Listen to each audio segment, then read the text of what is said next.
Anyway, I can't stay with you anymore. See? My lover, who's 10 years younger than me, just gave birth to my child. Get out and give me a divorce. Hearing those words, I smirked confidently. After all, Kevin had brought up something I had originally intended to address myself. Of all things, he had an affair with a bottle girl, and now they have a child. If ever there was a perfect opportunity, this was it. Shh. Fine by me. Here's the divorce papers. I pulled the divorce papers, which I had prepared in advance, out of my bag and thrust them toward Kevin. I've already filled out my part, so make sure you file them, I said, before heading straight to my father's house to discuss a certain matter. The next day, when I returned with my father, Kevin was being scolded harshly by his father, Carl. You fool. Do you have any idea what you've done? Betraying Ashley means we'll have to give up this diner too. What's that supposed to mean? Kevin obviously didn't get it. The truth is, he had no idea about my significance to this diner. My name is Ashley Clark, 35 years old. Right now, I'm helping out at my in-laws' diner. My mother passed away when I was young, and I was raised by my father.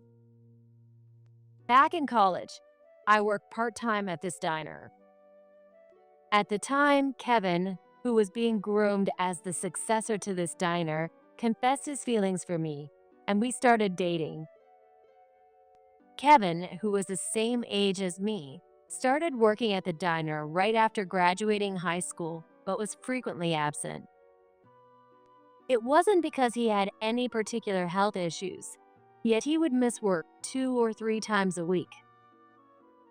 In the end, I worked hard to fill the gaps he left, which led Carl, the manager who ran the diner with his wife Linda, now my in-laws, to take a liking to me.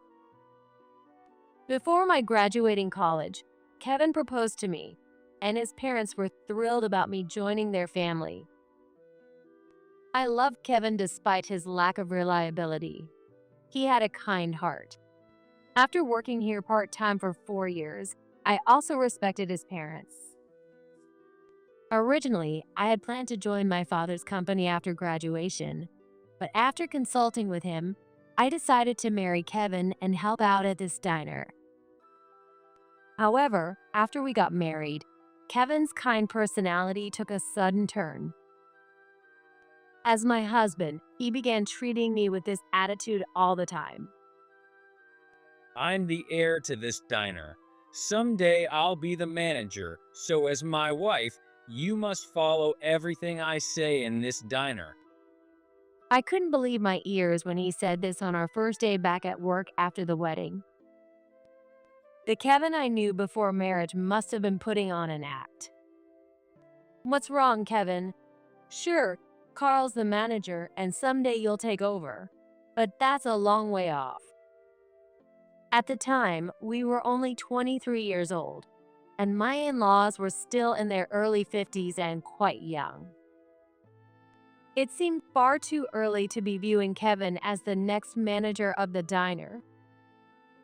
But no matter what I said, Kevin refused to change his stance. We're married now, so you need to drop that part-time worker attitude and do exactly what I say as my wife. An heir taking over a diner and bossing his wife around? I never knew Kevin harbored such outdated notions. However, while Kevin talked about being the heir to the diner, I knew that mentioning the truth might provoke an angry outburst. After seeing Kevin's true colors revealed after our marriage, I realized it was better to avoid hurting his pride. With that in mind, I decided to follow his instructions for the time being. Since then, I expected Kevin to guide me in running the diner, but all he did was boss me around. He avoided physical work and pushed all the chores, cleaning, washing dishes, onto me. Even my in-laws tried to admonish Kevin, but he just sat back arrogantly without taking their words seriously. Ashley married into my family. Of course, she's supposed to work hard. Kevin sat with his arms crossed, ignoring their concerns, while my in-laws exchanged exasperated looks. That's such an outdated way of thinking. Ashley does so much for this diner. Exactly. If you keep being so harsh, even someone as hardworking as Ashley might eventually give up. I felt overwhelmed with gratitude toward my in-laws for appreciating my efforts. However, Kevin refused to listen and suddenly raised his voice, shouting in anger. Shut up. If you spoil her now, she'll turn into a lousy wife. Marriage is all about starting out strict.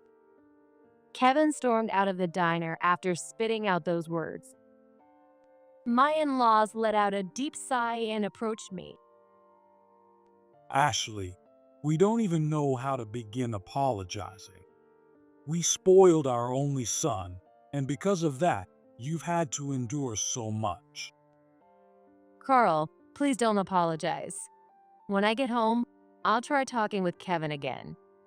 I'm sure he has his own thoughts about all of this. Seeing my in-laws apologizing repeatedly, I felt compelled to diffuse the situation somehow. After cleaning up the diner with them, I quickly made my way home. But when I stepped inside, I was met with an even more shocking scene. Kevin, seemingly upset about earlier, had been drinking himself silly.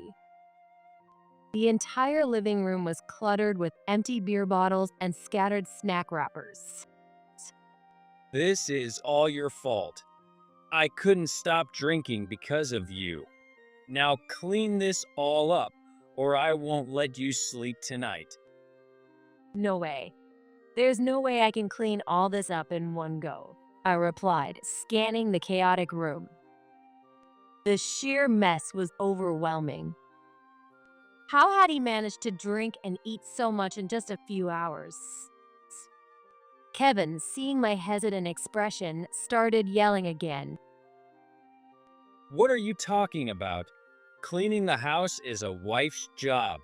I'm the breadwinner here, so I don't do house chores.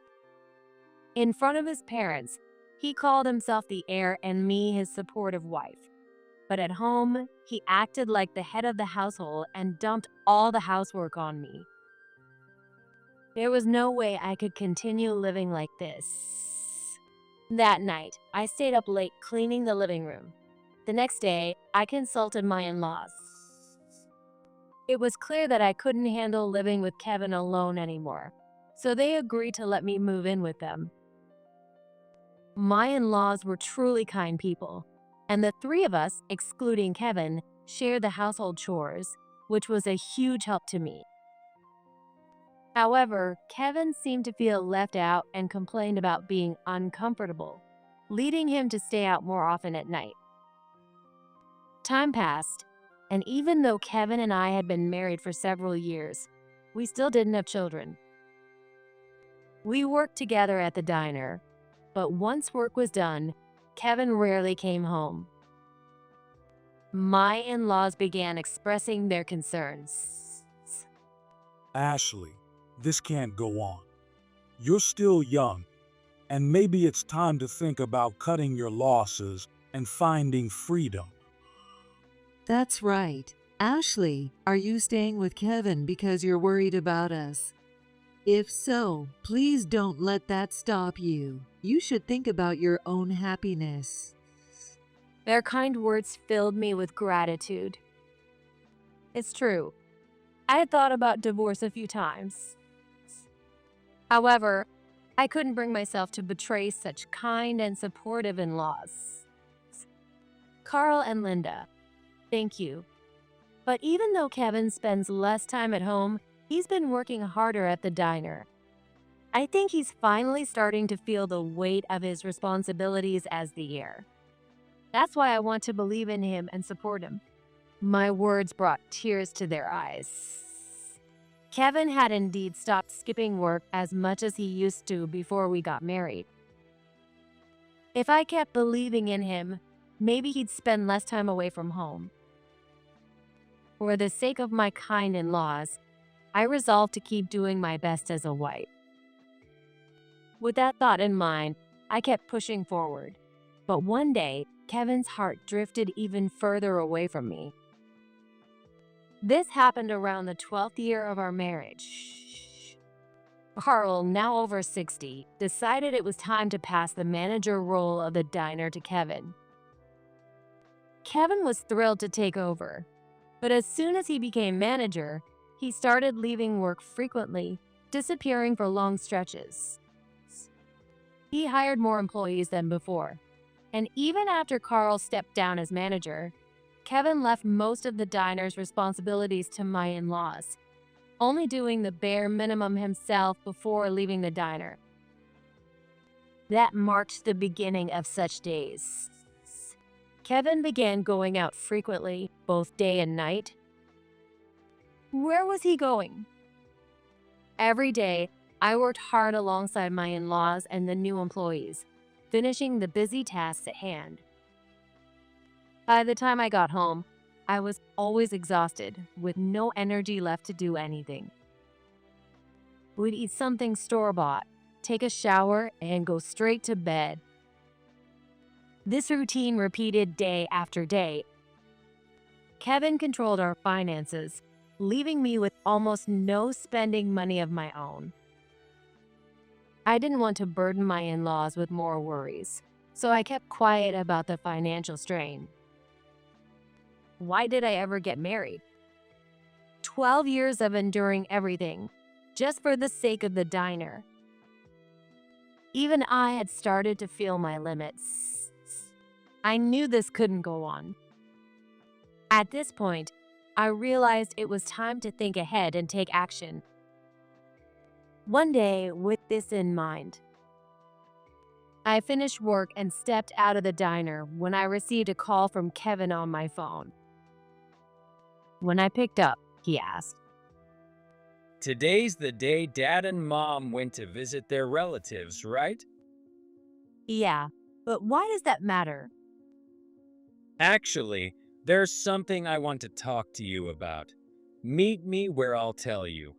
Oh, and don't let Dad and Mom know. I wondered if he was going to talk about something he didn't want his parents to find out about. Even over the phone, Kevin's voice was a hushed whisper, as if he didn't want anyone around him to hear. I asked what it was about, but he said he'd explain later, so I headed to the location he mentioned. When I arrived at the meeting spot, Kevin waved me over, saying, "This way." There was someone else with him, a young woman holding a newborn baby. Who was she? She looked like she was in her mid-20s. And that's when it hit me. Could she be? Just as I was about to ask, Kevin spoke up before I could. So, this is Amy. She's been working at a nightclub I've been going to for the past 2 years. And well, this baby is mine. What? For a moment, I couldn't comprehend what Kevin was saying, and everything went black before my eyes. Then Amy, the woman, turned to me and started yelling. "Oh, didn't you hear him? Are you hard of hearing or something? He said I gave birth to Kevin's baby. You heard me loud and clear now, right?" She didn't need to yell that loudly. Her condescending tone annoyed me. "I heard you. It's just, you said it so suddenly that I needed a moment to process." As I spoke, I began to regain my composure. I turned to Kevin and asked for more details. "A girl working at a nightclub? You mean a bottle girl? So instead of coming home, you've been going to places like that?" In response to my question, Kevin averted his eyes, a bitter expression crossing his face. After thinking for a moment, he finally spoke. Look, I couldn't help it. You were always so focused on the diner, and at home, you got along so well with my parents that I always felt left out. So I worked hard to earn money to play and distracted myself outside. The diner is a family business, and it's only natural for everyone to work together. Plus, Carl and Linda were kind to me, which is why we got along. Did you really feel that way all this time? I felt nothing but despair toward Kevin. We had all worked so hard to keep the diner running and maintain good relationships, and he resented that. As I stared at Kevin with despair-filled eyes, he snapped back with a defiant tone. Anyway, I can't stay with you anymore. See? My lover, who's 10 years younger, just had my child. Get out and give me a divorce. Hearing those words, I smirked confidently. After all, Kevin had brought up something I had originally intended to address myself. Of all things, he had an affair with a bottle girl, and now they have a child. If ever there was a perfect opportunity, this was it. Fine by me. Here's the divorce papers. I pulled out the divorce papers I had prepared in advance from my bag and thrust them at Kevin. Seeing that, Kevin's eyes widened for a moment, but he quickly composed himself and smirked. Oh, you're well prepared. Guess you couldn't handle staying with me either, right? Who knows? But if you regret this later, that's on you, not me. What's that supposed to mean? Kevin looked at me with confusion, but I had no intention of answering. Then Amy, with a smug look, cut in. It's just sour grapes. You're just jealous because you don't have kids of your own. Kevin laughed, nodding in agreement. Makes sense. Let them laugh while they can. Thinking this, I decided to leave with one final remark. The divorce papers have my section filled out, so hurry up and file them. Goodbye. Kevin tilted his head slightly at my calm retreat, but didn't say anything, as if relieved that everything seemed to have resolved smoothly. I headed straight to my father's house.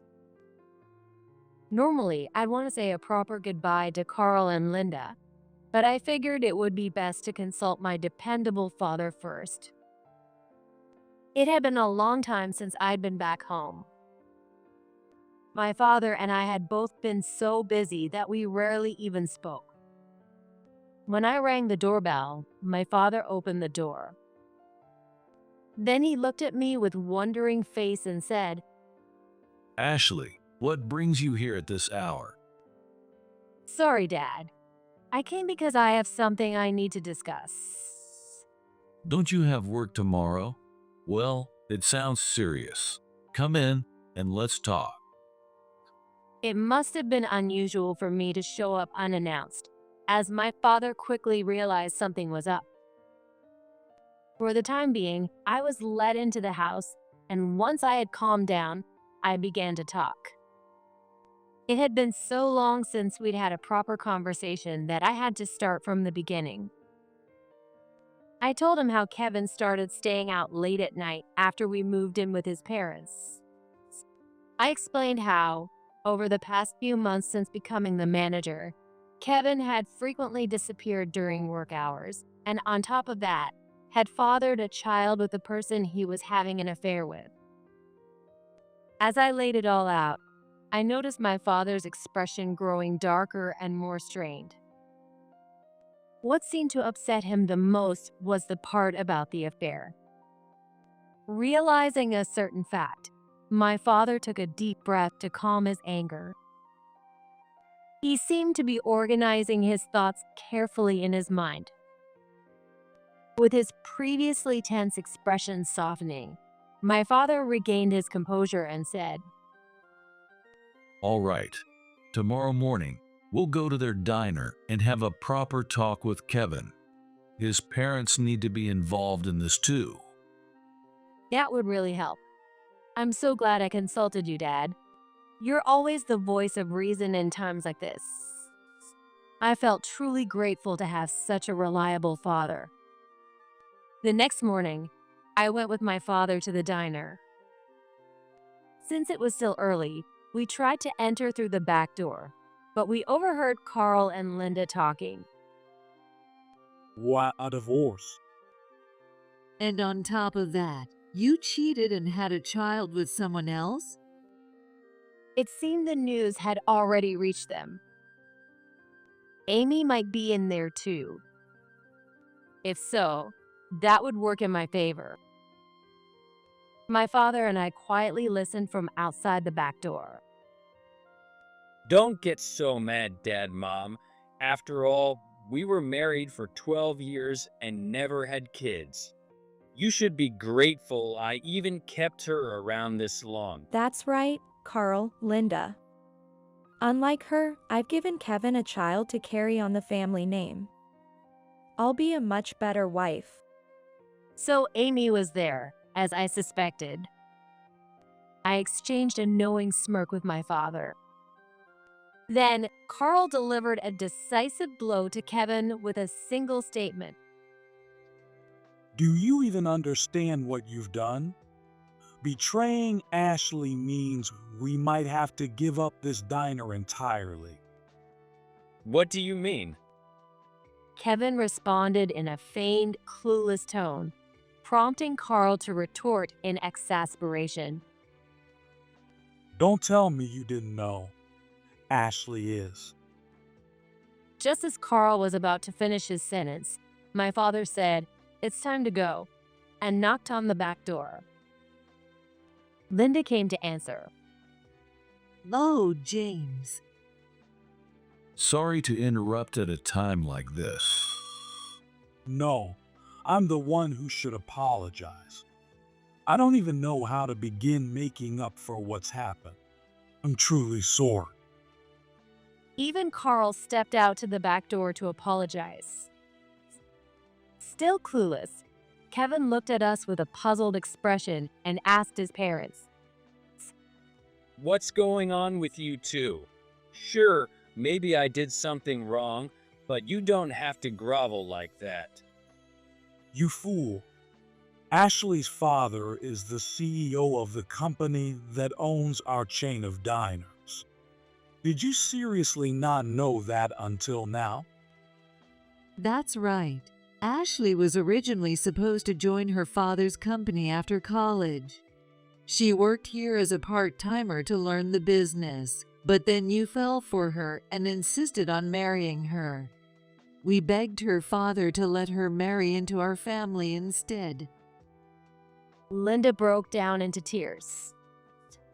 I remembered that when I was just a part-timer, Kevin barely worked and never realized I was the CEO's daughter. I felt that if I mentioned it myself, it would come across as bragging, so I intentionally decided not to say anything.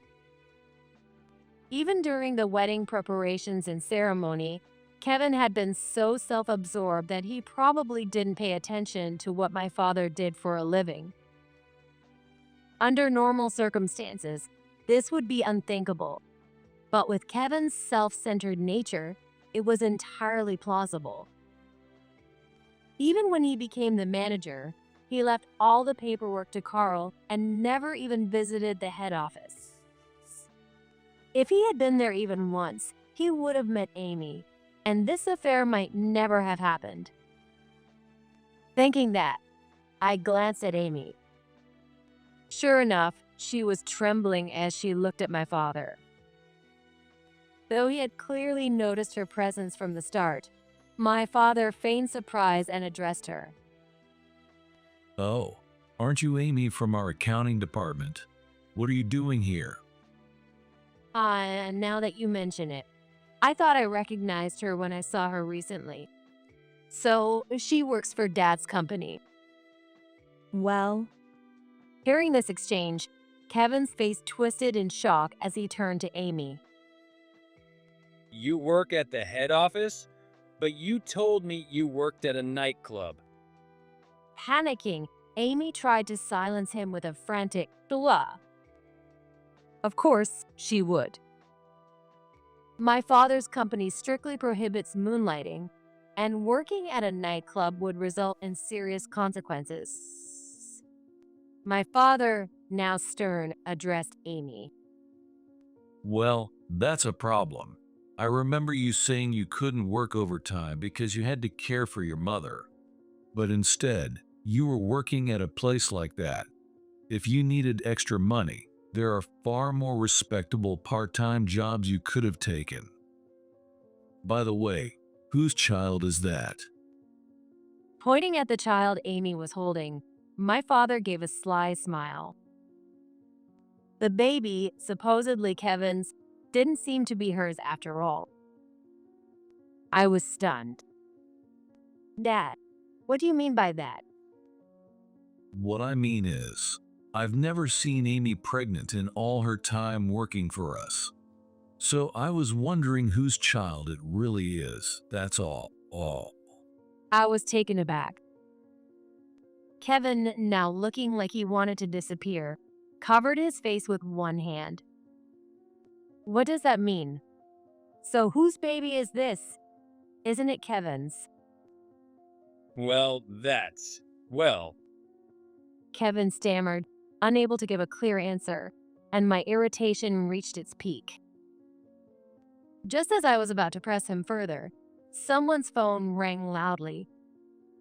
The phone that rang belonged to Amy, who was holding the baby. A more experienced mother would have had her phone accessible even while holding a baby. But Amy, clearly flustered, didn't seem to know what to do. Kevin also knew that it was not his own child, so he did not even try to help her.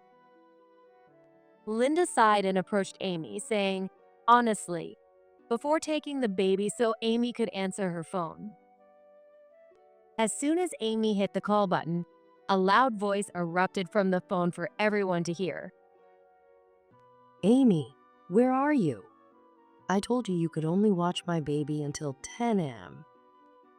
Sorry, Susan. I'll bring the baby back right away. Amy repeatedly apologized as she spoke into her phone.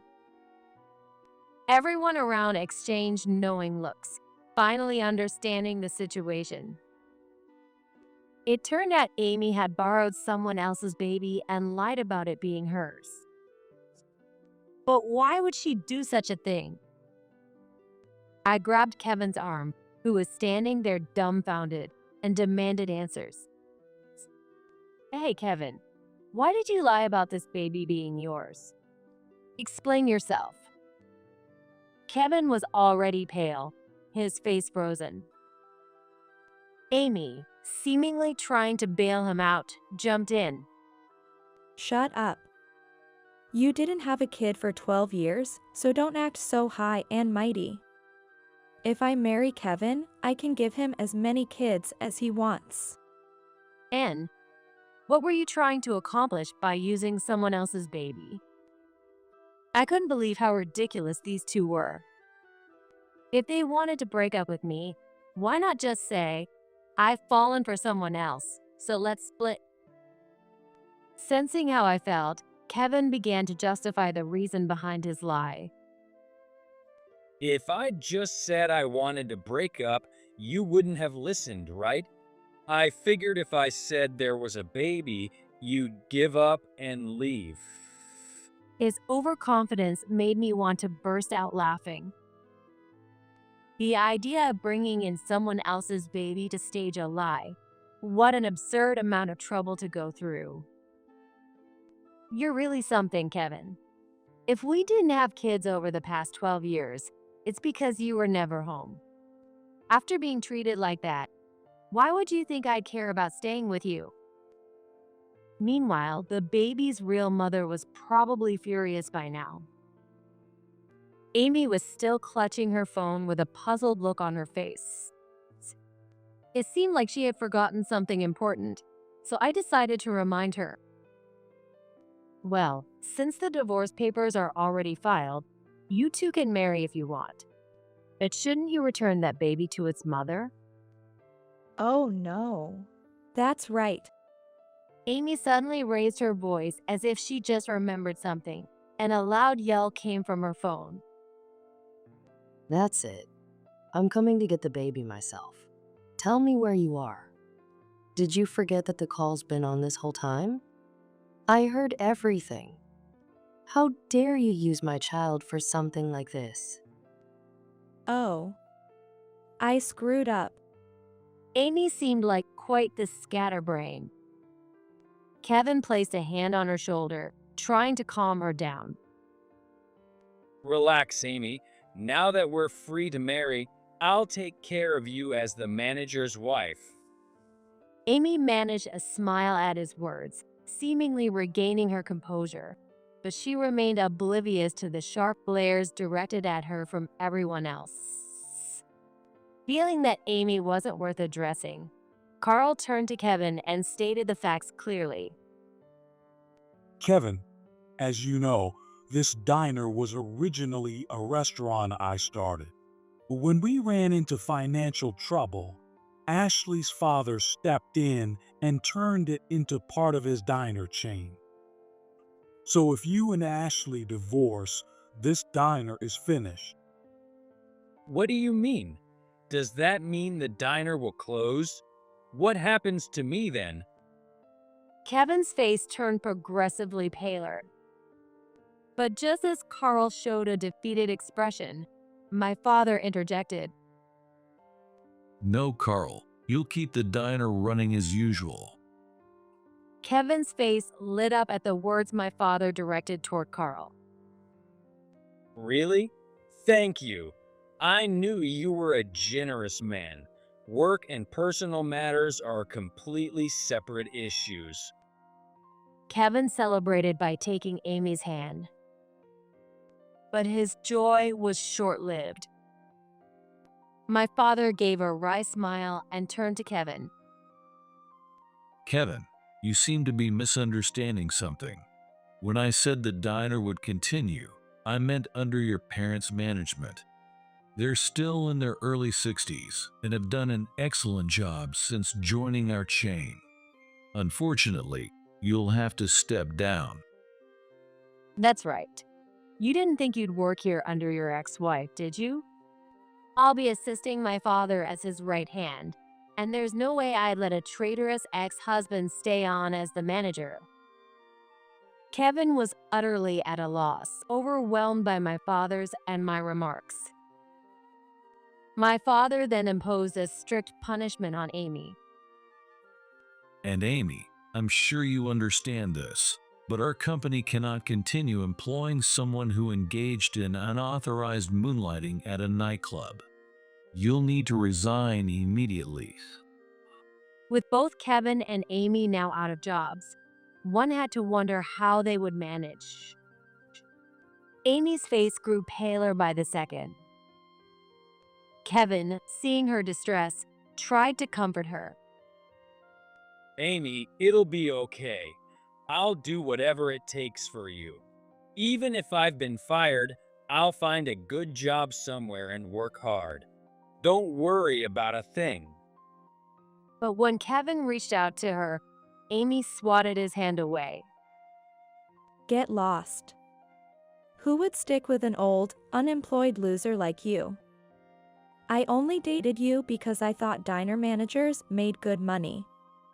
You're useless to me now. Amy's true colors finally showed. As she stormed off, Amy's colleague, whom she had borrowed the baby from, arrived. Hand over my baby. I knew something was fishy. Amy offering to babysit was strange enough, but now I see why. Ranting as she spoke, the woman snatched her baby back with one arm while dragging Amy away with the other. I needed to demand compensation for the affair from Amy, but according to my father, her phone number and home address were already on file at the company. So for today, I decided to let it go and plan to contact her later. Of course, I eventually received compensation from Kevin for his infidelity. Carl and Linda, having disowned Kevin, declared, "Kevin is no longer our son." Even so, Kevin had nowhere to go and desperately pleaded with them.